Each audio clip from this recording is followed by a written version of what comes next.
વિકાસ, પ્રગતિ અને પવિત્રતા. દીપમાલા ન્યૂઝ.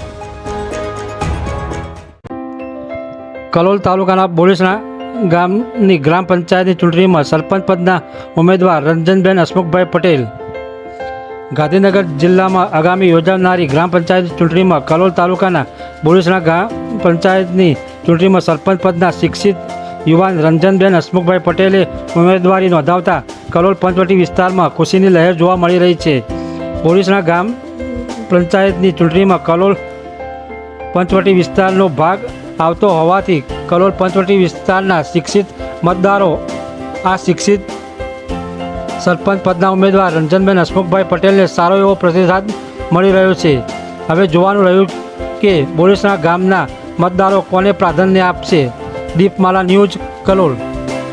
ભારત માતા કી જય. ગ્રામ પંચાયત 2050ની ચૂંટણી આવી ગઈ છે. એની અંદર પંચાયતની ચૂંટણીમાં અમારી ધર્મપત્ની શ્રી રંજનબેન હસમુખભાઈ પટેલની ઉમેદવારી છે. તેનું નિશાન એર કન્ડિશન છે, ક્રમાંક 3માં છે.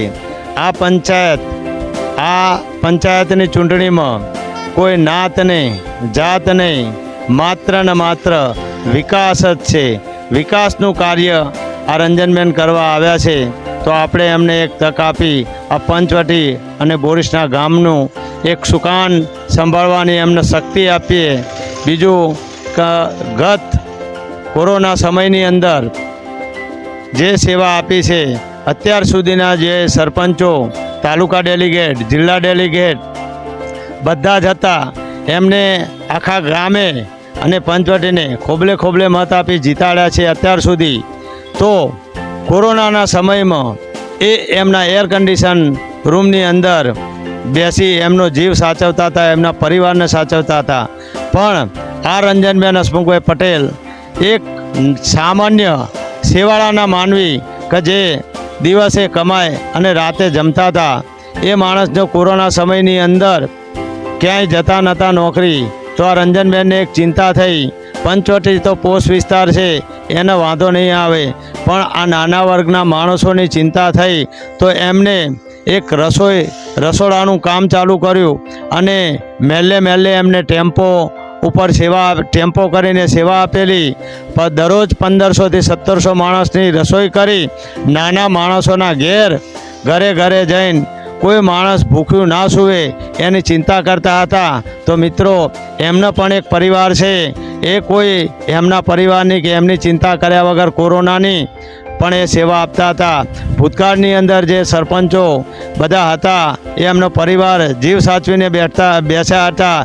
એમને મત માગ્યા હતા નાના માણસો જોડે, પણ નાના માણસોની ચિંતા કરી નહોતી. માત્ર ને માત્ર રંજનબેન હસમુખભાઈ પટેલે આ ચિંતા કરી હતી અને દરેક છેવાડાના નાના માણસને રાતે ભોજન કરાવીને સુવાડતા હતા.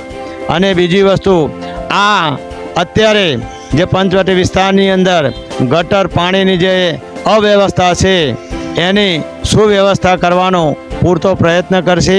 બીજું કે લાઇબ્રેરીની અહીંયા કોઈ સગવડ નથી, તો લાઇબ્રેરીની અહીંયા સુવિધા પંચવટીની અંદર કરશે. બોરીસણા ગામની અંદર આરોગ્યની એક કમી છે, તો એ આરોગ્ય પણ પૂરું પાડવાની એ એમને તક આપશે, તો આરોગ્ય પણ પૂરું પાડશે. શિક્ષણ પણ, એ શિક્ષિત વ્યક્તિ છે, તો શિક્ષણમાં પણ એ રુચિ રાખી અને સેવા આપશે. બીજું કે કલોલની નજીકનું આ બોરીસણા ગામ છે, ઘણી સંસ્થાઓની ક્લબોમાં પણ એ કામ કરી રહ્યા છે. તો એ ક્લબોની સેવા લઈ સેવાળાના માણસ સુધી એ મહેનતથી એમને પહોંચાડશે. બીજું કે સ્વસ્થ એમની અને એમના પતિદેવની એકદમ સ્વસ્થ છબી છે, કોઈ એમના ઉપર આક્ષેપ, કોઈ કરપ્શનનું કે કોઈ કેરેક્ટરનું કોઈ એમના પર ડાઘ નથી. તો મિત્રો, આજે ચારે બાજુ એક વંટોળ આવ્યું છે કે હવે તો સરપંચમાં તો માત્ર ને માત્ર રંજનબેન હસમુખભાઈ પટેલ જ ચાલશે. એમનું નિશાન હેર કન્ડિશન છે, ક્રમાંક 3માં છે.